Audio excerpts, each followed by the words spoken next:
Hello everyone, my name is Ankit and I hope you guys are doing well and staying safe. In this hard time, get yourself vaccinated as and when possible. It will help us to fight corona. And anyone who's around you 45 plus, please ask them to get them vaccinated as well. Okay? Now, आज के video में हम लोग बात करने वाले हैं overall इस बाइक का review. This is my personal experience riding this bike. Already YouTube पे बहुत सारे रिव्यूज़ और बहुत सारे स्पेसिफिकेशंस प्रॉस कॉन्स अवेलेबल है. मैं उन सारी डिटेल्स में नहीं जाने वाला हूँ. ठीक है, मैं सिर्फ इंडिविजुअल अपना एक्सपीरियंस शेयर करने वाला हूँ about riding this bike. So stay tune. Video के एंड में मैं एक बहुत इंपॉर्टेंट टिप, एक इम्पॉर्टेंट रिकमेंडेशन आपको करने वाला हूँ, specific and targeted to all the users जो लोग इस बाइक को ख़रीदना चाहते हैं, जो थोड़ा अपने बजट में भी रखना चाहते हैं इस बाइक को. So there is a way to get some sort of discount. ठीक है, आई डोंट नो दूसरे यूट्यूबर्स ने इसको कवर किया है नहीं किया है, I don't know about it, but मैं इसको कवर करने वाला हूँ. मे बी शायद आपको ऑलरेडी पता हो, but I want to share this information so that अगर आपके दिमाग में ये नहीं आया तो शायद वो आप चेक कर पाएँ. ठीक है, सो लेट्स गेट स्टार्टेड. मेरा experience riding this bike is very nice. Honestly speaking, India में ये बाइक लॉन्च हुई है तो इंडिया की रोड्स को देखते हुए इसमें MRF के टायर लगे हुए हैं. MRF जैपर्स हैं, बहुत अच्छे टायर्स हैं. ठीक है, बहुत अमेजिंग है. नाउ इंडिया में लोगों का जनरली माइंडसेट यही होता है कि भाई जो भी है 350 है, 500 है, होंडा है, बुलेट है या जावा है, माइलेज क्या आएगा दोस्त, क्योंकि पेट्रोल प्राइस बहुत हाई है यहाँ पे. तो माइलेज इसका आ रहा है 35 से 38, 35 से 38 सिटी में, और हाईवे पे अप टू 40 मिल जाता है मेरे को. तो माइलेज से I am very happy. Now अगर आप ग्राउंड क्लियरेंस की बात करें तो ग्राउंड क्लियरेंस इसका बहुत सही है. ठीक है, 180 समवेयर अराउंड 180 है. I don't know the figures exactly, but मुझे कभी कोई प्रॉब्लम नहीं है हाईवे पे चलाने में, ऑफ रोडिंग पे चलाने में, या फिर वो जो बड़े बड़े स्पीड ब्रेकर्स रहते हैं उस पर भी कभी भी बैश प्लेट या इंजन टच नहीं हुआ है. So all good with that.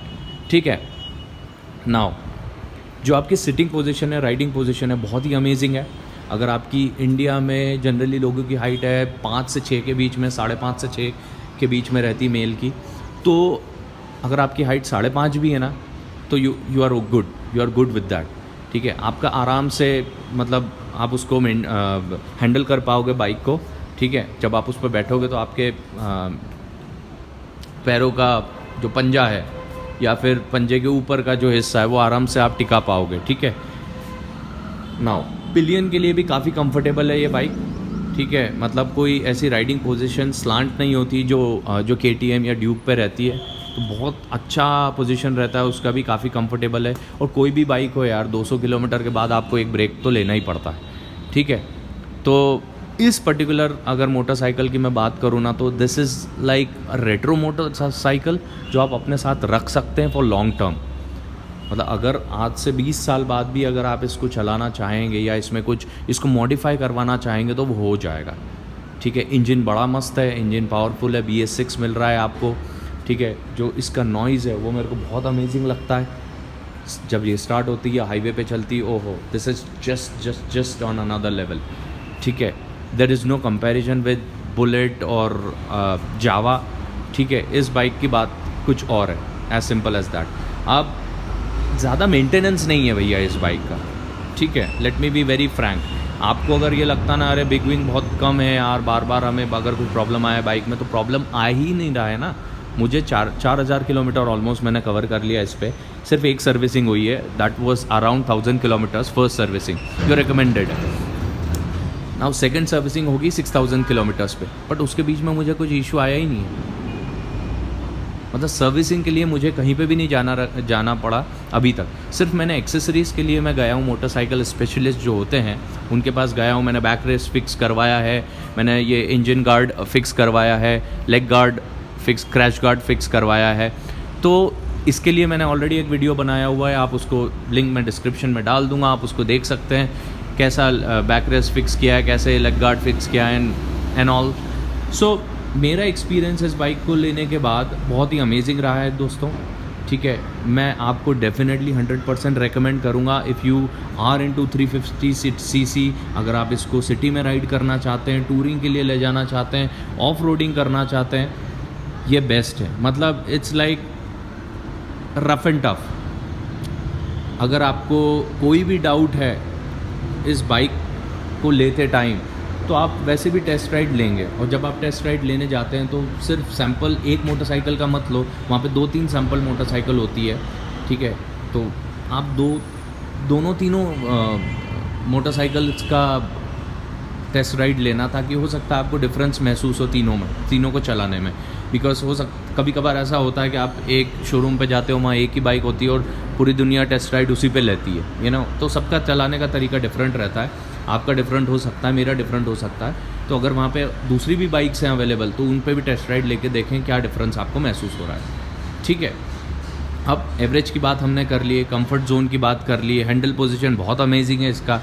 ठीक है, मेंटेनेंस बिल्कुल ज़ीरो है, कुछ भी मेंटेनेंस नहीं, पेट्रोल डालो चलाओ, दैट्स इट। ठीक है, ग्राउंड क्लियरेंस आपको अच्छा मिल जाता है इसमें। नाउ मैं इस वीडियो को ज़्यादा लंबा नहीं रखना चाहता। अगर आपको if you guys have any questions, any concerns, any doubts, तो कमेंट्स में पूछ लेना मेरे से, I can get back to you. और मुझे या फिर इंस्टाग्राम पे फॉलो करना ना, ताकि मुझे मैसेज में आप पूछ सकें कुछ भी अगर मैंने इन्फॉर्मेशन यहाँ पे मिस की हो। बट मुद्दे की बात यह है, ये I am very happy with this motorcycle. जो इसका एक्सपेंस है, जो आप जितना इस पर पैसा लगा रहे हो, तो वो कवर होगा।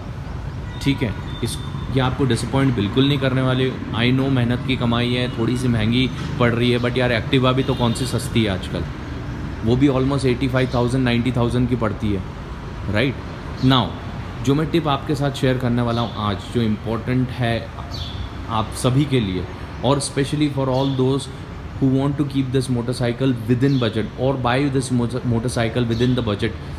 सो दोस्तों, इंडिया में Honda is a huge brand.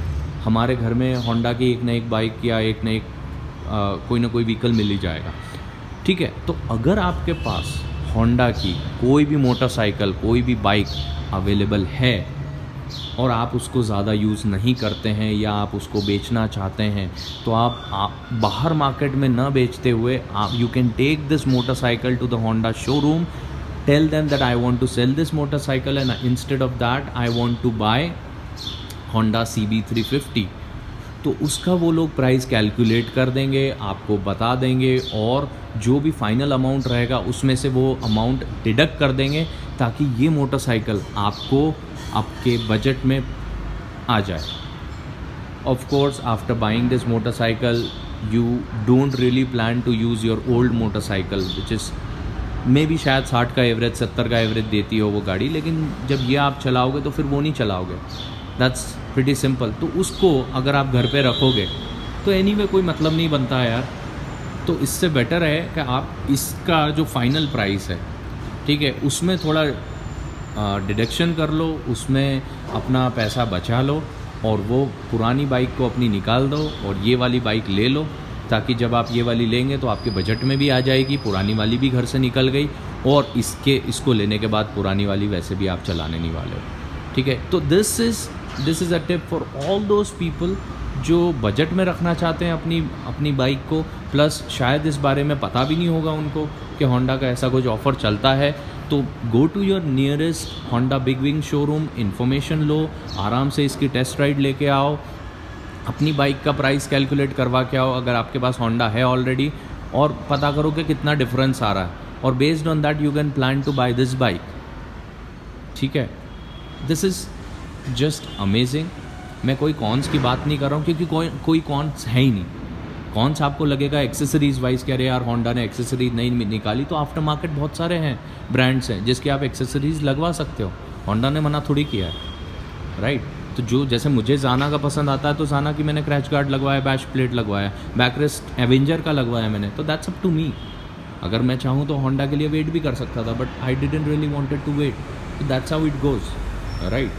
तो ये आपके डिसीजन पे डिपेंड करता है। प्लस रही बात एंड में, अगर हम एवरेज की बात करते हो, तो एवरेज का ऐसा है दोस्तों कि आपके राइडिंग बोल सकते हैं तरीके से, आप कैसे उसको चलाते हो गाड़ी को, उस पर भी डिपेंड करता है यार। तो एवरेज जो कंपनी बोल रही 35 से 38, मैं भी वही चीज़ बोल रहा हूँ। 40 तक मिल जाता है मुझे हाईवे पे आप लेके जा सकते हो। और मैंने ये गाड़ी क्यों ख़रीदी, क्योंकि यार लॉकडाउन बार बार लग रहा है, कोविड सिचुएशन है एक्सेट्रा, तो मुझे ऐसी कुछ बाइक चाहिए थी जिस पे मैं 500-600 किलोमीटर आराम से निकल जाऊँ, and I have the answer. So thumbs up to this bike, amazing creation by Honda. नाम मुझे बस नहीं जमा, थोड़ा हाईनेस की जगह कुछ थोड़ा सा जो बुलेट में आते हैं नेम्स, इंटरसेप्टर एंड ऑल, थोड़ा वैसा कुछ नेम देते, या ट्रियम्फ के जो मॉडल्स आते हैं ज़्यादा एक्साइटिंग लगता, but how does it matter, right. तो ये था मेरी तरफ से एक ऑनेस्ट रिव्यू इस बाइक का। अगर आपको कुछ भी डाउट्स है तो मैसेज कर देना बिंदास, I can get back to you always. और अगर आप पुणे से हैं तो we can create a motorcycle group for breakfast rides, and feel free to send me a message in Instagram. तो यार बस यही था आज के वीडियो में। अगर लास्ट में मुझे कुछ कहना है तो यही बोलूँगा कि कोई डाउट मत रखो, ले लो ये बाइक। होंडा है, रीसेल भी अच्छा रहेगा, कोई दिक्कत नहीं, आंख बंद करके ले डालो, ठीक है। और अगर कुछ डाउट है तो I am always here to help you guys. So see you in my next video. बहुत कुछ आने वाला है इस चैनल पे।